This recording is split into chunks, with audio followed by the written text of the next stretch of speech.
Infrastructure है थोड़ा, कभी पैसा बना रोड़ा। कोरोना काल का अनुभव खट्टा, कभी सिस्टम बिठा दे भट्ठा।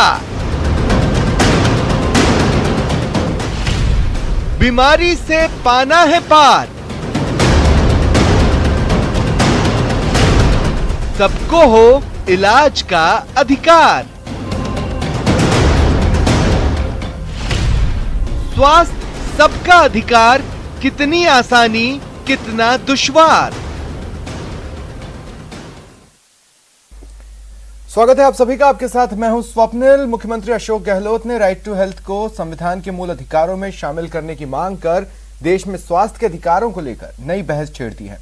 राज्य सरकार राइट टू हेल्थ बिल लाने जा रही है। राइट टू हेल्थ कानून बनाने वाला राजस्थान देश का पहला राज्य बन जाएगा। अशोक गहलोत ने केंद्र सरकार से राइट टू हेल्थ को संविधान के मूल अधिकारों में शामिल करने का सुझाव भी दिया। कानून बनने के बाद हर नागरिक का इलाज करना और उसके स्वास्थ्य का ध्यान रखना कानूनी तौर पर बाध्य हो जाएगा। कोरोना काल में मेडिकल इंफ्रास्ट्रक्चर की कमी की ओर सबका ध्यान गया है। महंगे इलाज के अभाव में कई लोगों की जान भी चली जाती है। ऐसे में राइट टू हेल्थ एक उम्मीद की किरण है। इसी मुद्दे पर चर्चा करेंगे। हमारे साथ 3 गेस्ट होंगे जिनसे जानेंगे राइट टू हेल्थ क्यों जरूरी है।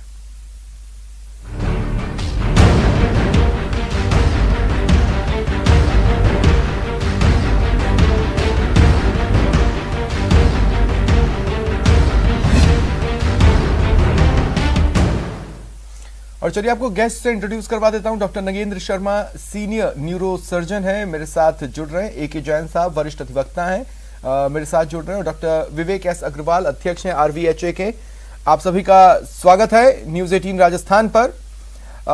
मैं शुरुआत जैन साहब आपसे करना चाहता हूं। देखिए, मोटे तौर पर तो संविधान कुछ चीजों को कवर करता है, जो कि मैं ये तो नहीं कहूंगा कि डायरेक्टली राइट टू हेल्थ है, लेकिन मैं ये जरूर कहूंगा कि इनडायरेक्टली उसे इंश्योर करने की दिशा में वो बातें हैं। आप अगर इस पर थोड़ी रोशनी डाल पाएं कि किस तरह राइट टू हेल्थ एक सेपरेट लाइन बनने से बेटर कल की ओर हमें ले जाएगा।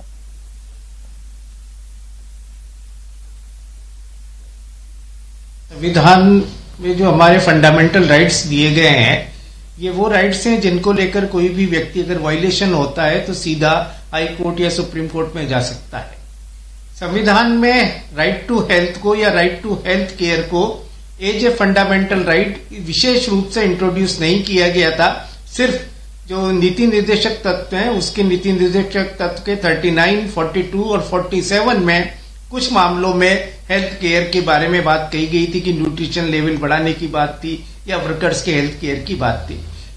हाई कोर्ट्स ने और सुप्रीम कोर्ट्स ने हमारे जो आर्टिकल 21 में जीने का अधिकार जो दिया हुआ है उसको विभिन्न तरीके से इंटरप्रेट किया है और उसमें कई बार हेल्थ के कुछ इश्यूज को टच करते हुए उसको फंडामेंटल राइट मानते हुए उसके विषय में आदेश दिए हैं। जैसे बंधुआ मुक्ति मोर्चे के मामले में वर्कर्स की जो फील्ड में काम कर रहे हैं उनकी वर्कर्स को हेल्थ को राइट टू लाइफ का पार्ट माना था। शीला बरसे के मामले में सुप्रीम कोर्ट ने जो इनमेट्स के बच्चे थे, जो जेल में बच्चे रह रहे थे, जो जेल में बच्चे पैदा होते थे 6 साल तक के बच्चे, क्योंकि उनकी माएं जेल में रहती थी, उनके मामले में उनको राइट जीने का अधिकार का फंडामेंटल राइट से वो उनको हेल्थ केयर को फंडामेंटल राइट माना था। स्टेट वर्सेज रामलुभाया के मामले में पंजाब गवर्नमेंट को निर्देश दिए गए थे कि सरकारी अस्पतालों में आवश्यक इलाज करवाया जाए और पब्लिक हेल्थ केयर का ध्यान रखा जाए। इसके अलावा परमानंद कटारा का एक बड़ा फेमस मामला है जिसके मामले में कहा था कि जैसे ही कोई दुर्घटनाग्रस्त व्यक्ति किसी अस्पताल में जाता है तो इलाज कराना उसका फंडामेंटल राइट है। अस्पताल उसका इलाज कराने से इस आधार पर मना नहीं कर सकता कि पुलिस रिपोर्ट नहीं है या उसके पास पैसे नहीं है या उसे भर्ती करने से मना नहीं कर सकता। विंसेंट के मामले में जो मेंटली चैलेंज व्यक्ति है उसके बाद में मेंटल हेल्थ एक्ट में भी संशोधन किया गया, उनके एज का जो राइट टू लाइफ का पार्ट बनते हुए स्टेट पर मानी गई। एक विक्रम का मामला है जिसमें जो बच्चे रहते थे चिल्ड्रंस होम्स में उनके मामलों में लेकर मारा। इस मामले में सुप्रीम कोर्ट ने कहा था कि ये राइट टू हेल्थ इन बच्चों की राइट टू हेल्थ भी इनका राइट टू लाइफ का फंडामेंटल राइट है। क्योंकि सुप्रीम तो कोर्ट तमाम का ये चीजें मानना था कि इनडायरेक्टली जो उस दिशा की ओर जा रही हैं, लेकिन उसी दिशा को अब तक नहीं छुआ गया है। निश्चित रूप से नहीं छुआ गया, बिल्कुल सही बात है। जबकि दुनिया के 28 देशों में राइट टू हेल्थ केयर को रिकॉग्नाइज किया गया, पब्लिक हेल्थ केयर को, क्योंकि कई जगह फंडामेंटल राइट्स नहीं है, कई जगह रिटर्न कॉन्स्टिट्यूशन नहीं है। ब्रिटेन है, स्वीडन है, बेल्जियम है, यूएई है, इस तरह के 28 देश हैं, ब्राजील है, क्यूबा है, जो वो देश है जहां पर रिकॉग्नाइज कर रखा है कि ये स्टेट की जिम्मेदारी है। और उल्टा हमारे देश में 1.29% ही हेल्थ केयर पर, पब्लिक हेल्थ केयर पर वेस्ट खर्च किया जाता है, और हेल्थ स्टेट सब्जेक्ट है।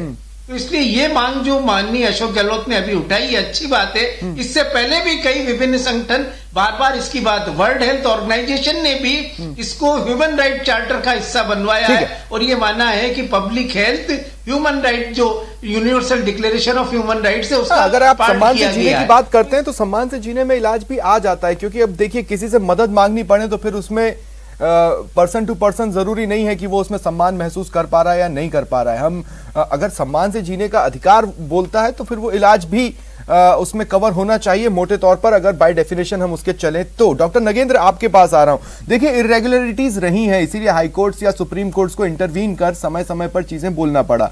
अब अंतर यह है कि इंफ्रास्ट्रक्चर की क्या स्थिति है, खासकर प्राइवेट सेक्टर में और गवर्नमेंट सेक्टर में, वो कोरोना काल में पूरे देश के सामने आ चुका है। तो मैं ये कहना चाह रहा हूं कि चैलेंजेस तो कई होंगे, लेकिन क्या मेडिकल वर्ल्ड तैयार है राइट टू हेल्थ गारंटी करने के लिए हर एक पर्सन को?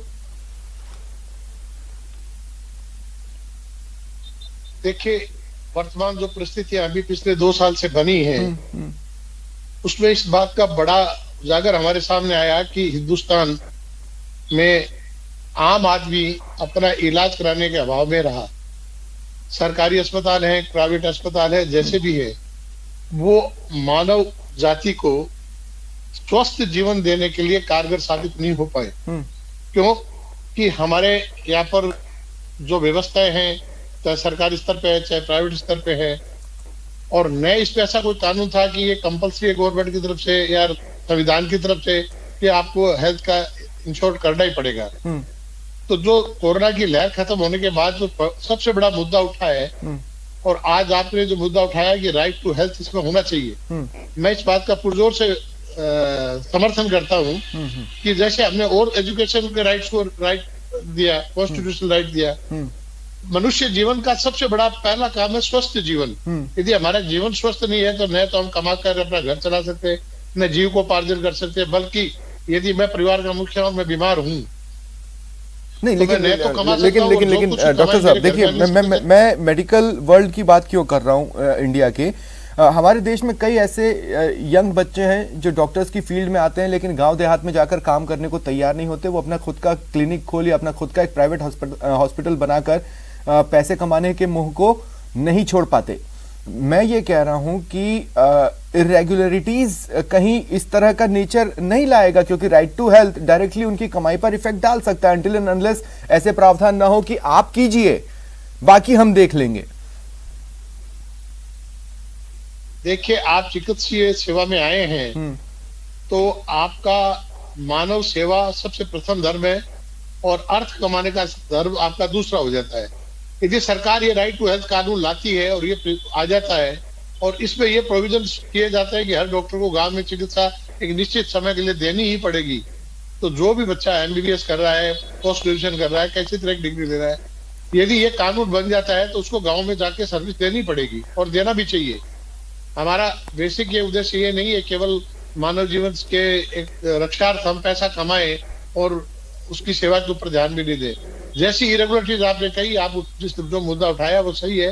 यदि ये राइट टू हेल्थ कानून लाया जाता है तो इस साथ में ये क्लोज भी जोड़ना पड़ेगा कि जो आदमी, जो छात्र एमबीबीएस की डिग्री सरकारी मेडिकल कॉलेज से ले रहा है, उसको निश्चित समय अवधि के लिए ग्रामीण क्षेत्र में अपनी सेवा देना कंपलसरी है, या उसको बॉन्ड भरना पड़ेगा कि यदि वो नहीं देता है तो उसका बॉन्ड भी खारिज कर दिया जाएगा, उसकी जमानत की जो राशि है वो जब्त कर ली जाएगी। ये तो हमें करना पड़ेगा, इसके बगैर तो ये राइट टू हेल्थ हम कानून तो ले आएंगे। जैसे आप देखें तो आज बहुत सारी योजनाएं हेल्थ के ऊपर केंद्र हाँ, सरकार, लेकिन राज्य देखिए अब ये सरकार योजनाएं दोनों की कहाँ आई पर हुई है। आकर देखिए इलाज में रुकावट बन रही है, उस पर मैं ध्यान लाना चाहता हूँ। अभी हाल ही में राजस्थान में एक केस आया, एक मासूम बच्चे को जो कि SMA स्पाइनल मस्कुलर एट्रोफी से डिसीज था, से ग्रसित था, उसको 16 करोड़ का एक इंजेक्शन चाहिए था।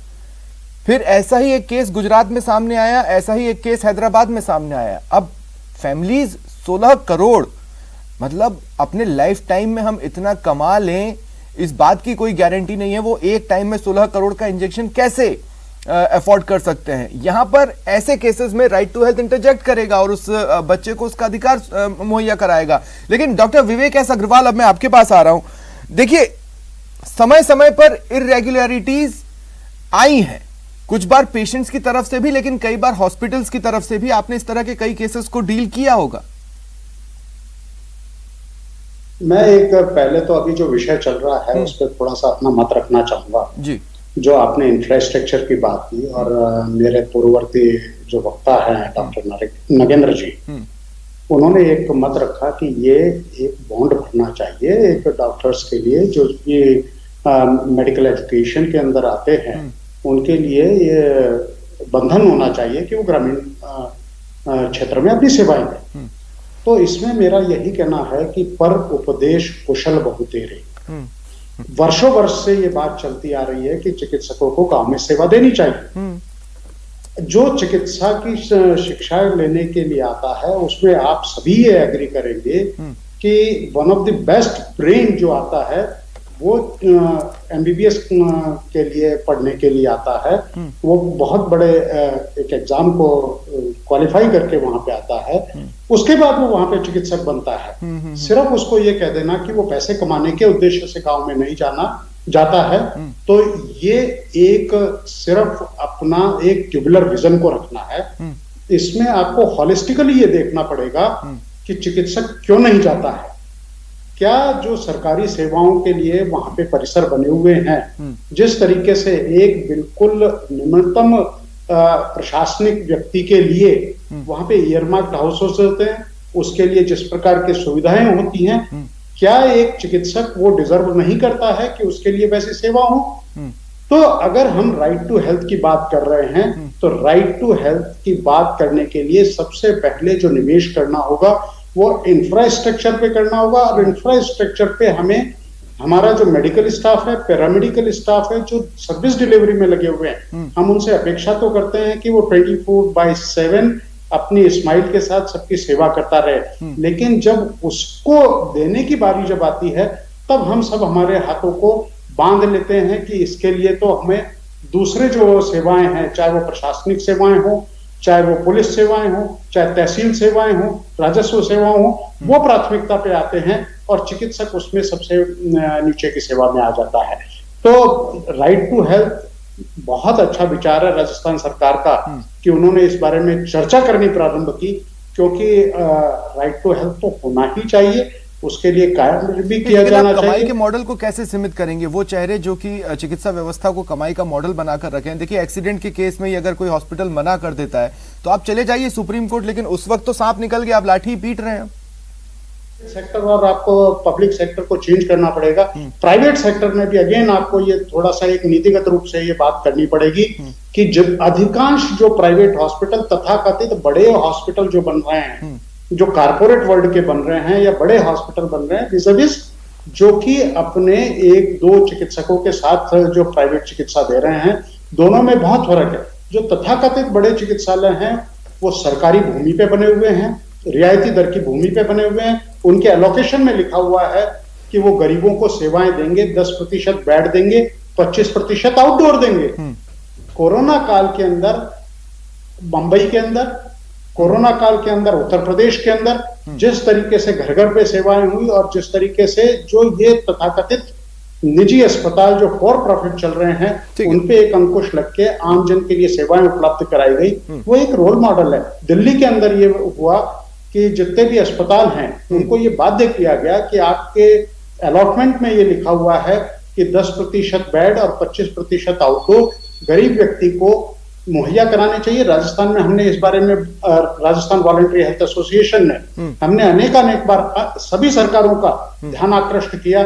हमने कहा कि हॉस्पिटल बेड के लिए स्वास्थ्य मित्र योजना होनी चाहिए, जिसमें कि उनका एक डेटाबेस हो कि किसमें कितने बेड हैं, और वो फ्री बेड का लोकेशन सेंट्रलाइज हो, ना कि वहां पे हॉस्पिटल का एक जो इंटरनल पीआरओ है वो अपनी विम्स एंड फ्रांसिस से तथाकथित जो लोग होते हैं जो गरीब नहीं होते वास्तविक रूप में, जिन्हें आवश्यकता नहीं होती। लेकिन देखिए, मैं अपनी निजी राय रख रहा हूँ, तो मेरा पत्रकारिता का जितना भी अनुभव रहा है, मैंने एक चीज महसूस की है, चाहे कोई भी क्षेत्र हो, हम या तो एन मौके पर आकर निर्णय लेते हैं, खासकर एडमिनिस्ट्रेटिव पर्पस से, या गवर्नमेंट के डिसीजंस को देखूं, और या फिर हम मौका निकल जाने के बाद एकाएक डिसीजंस लेकर उसे लागू करने लगते हैं। लेकिन जब कानून बनेगा, जैन साहब मैं आपके पास आ रहा हूं, देखिए अगर कोई पॉलिटिकली मोटिवेटेड एंगल हो और उस पर कानून लाना हो तो वो तो ताबड़तोड़ लाया जा सकता है, क्योंकि उसमें आपकी मंशा है कि वो उसको हमें पॉलिटिकली मोटिवेटेड कानून के रूप में लाना है। लेकिन इस तरह के जब कानून आते हैं तो उसमें फिर आप आराम से समय लेकर उसके प्रोज एंड कॉन्स और किस तरह के हालात आ सकते हैं, तमाम हाइपोथेटिकल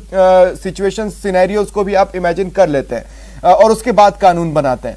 मैं ऐसी एक हाइपोथेटिकल कंडीशन पर बात कर रहा हूं, क्या ये राइट टाइम है जब इस देश में इंफ्रास्ट्रक्चर का टोटा है, कोई क्लियर एक लाइन नहीं है जिस पर समूची चिकित्सा व्यवस्था चल रही हो?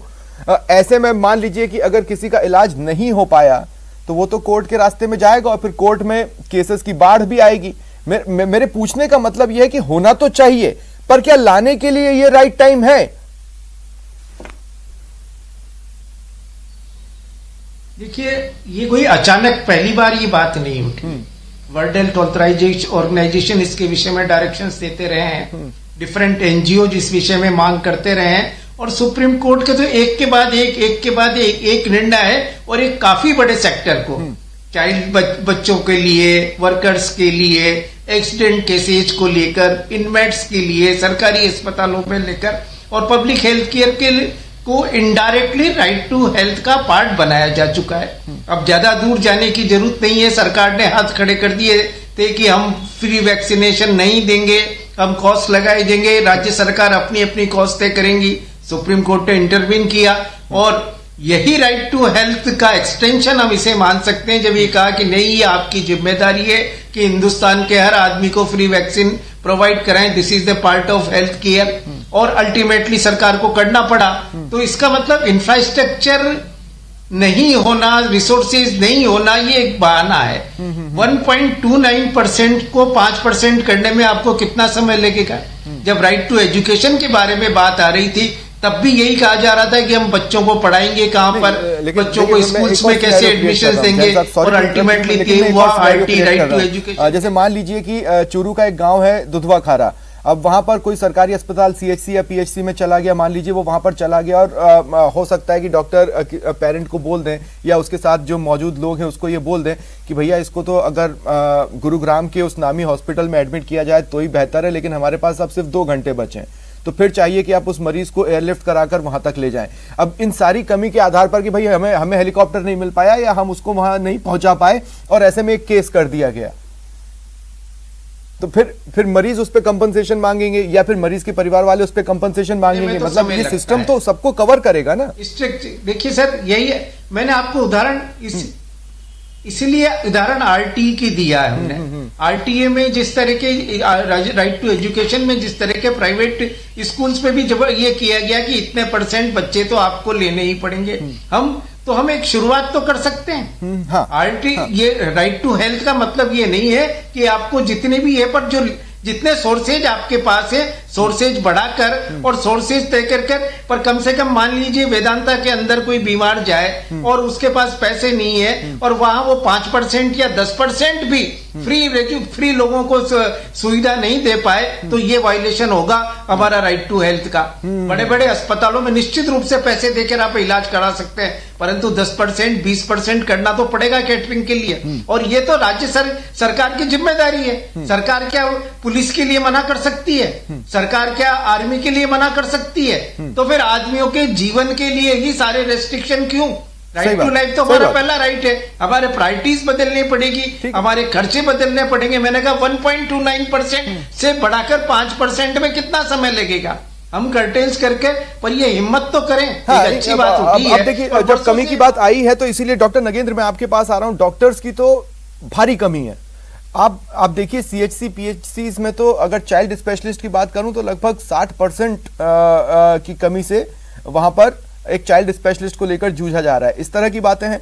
और दूसरी तरफ एक पॉइंट और जो मैं यहां पर लाना चाह रहा हूं वो ये कि देखिए, जैसे मान लीजिए कि मेरे पास कोई पॉलिसी नहीं है और मैं अस्पताल जाता हूं और अस्पताल को बता दूं मेरे पास पॉलिसी नहीं है, तो मेरा एक बिल बनता है। लेकिन अगर मैं ये बता दूं कि मेरी पॉलिसी है और मैं पॉलिसी के अंडर में कवर हूं, तो मेरा वो बिल एक अलग ही लेवल पर बनता है। इस तरह के जो सिनेरियोज हैं उस पर भी चेक पॉइंट्स बनाना होगा, तभी तो राइट टू हेल्थ सक्सेस है, नहीं तो क्या सक्सेस है?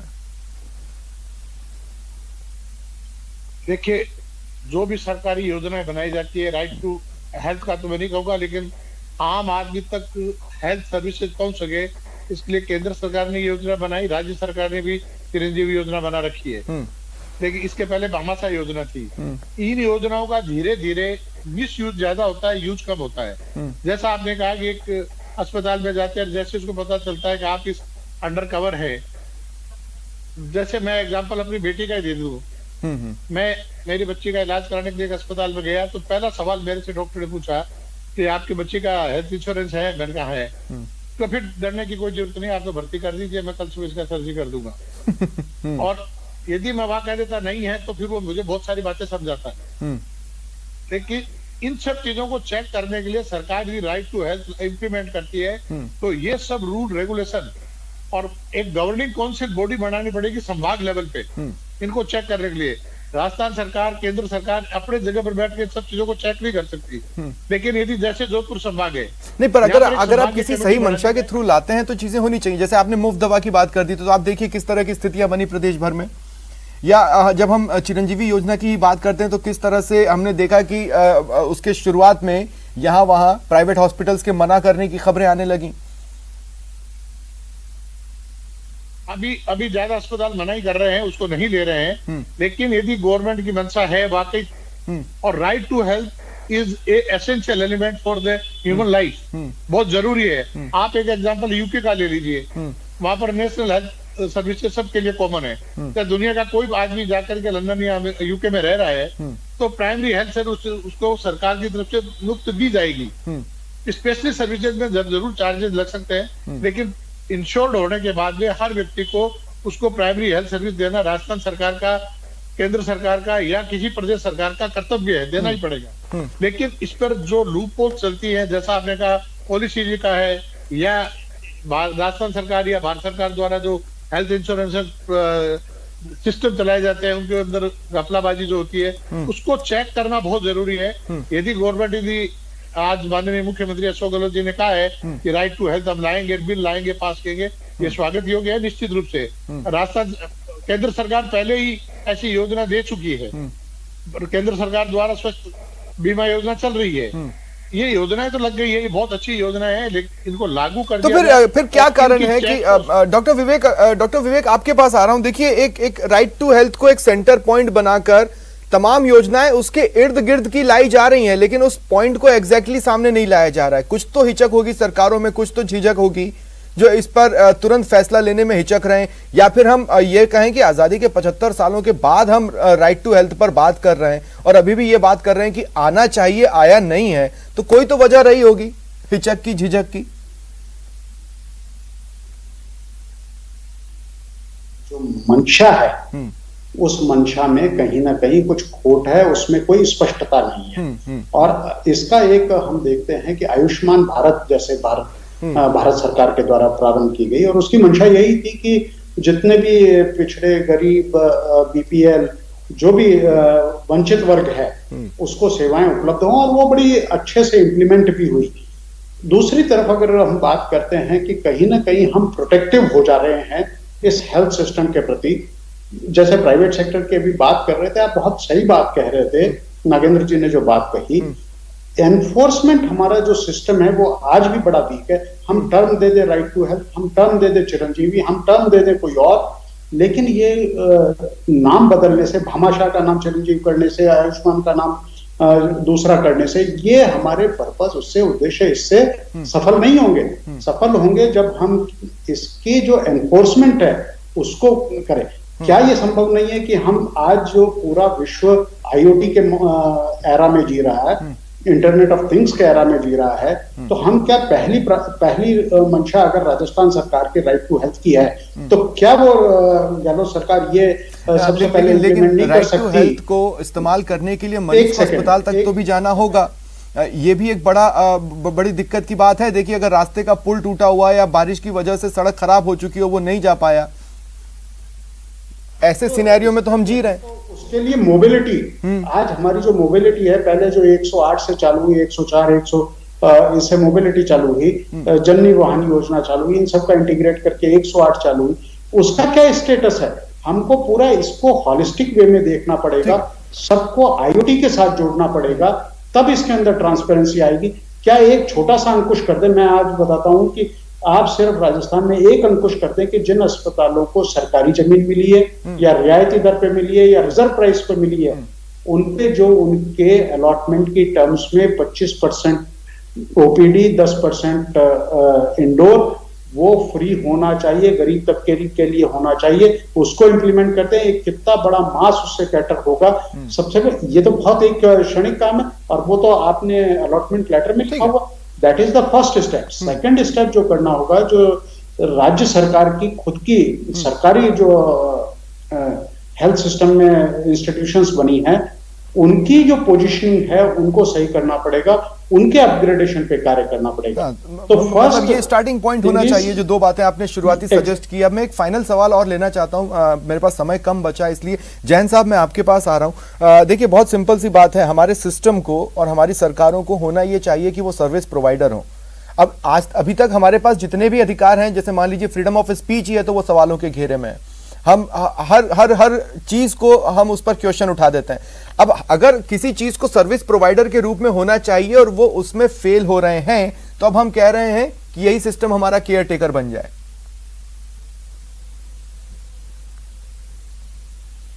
देखिए, ये बात नहीं है।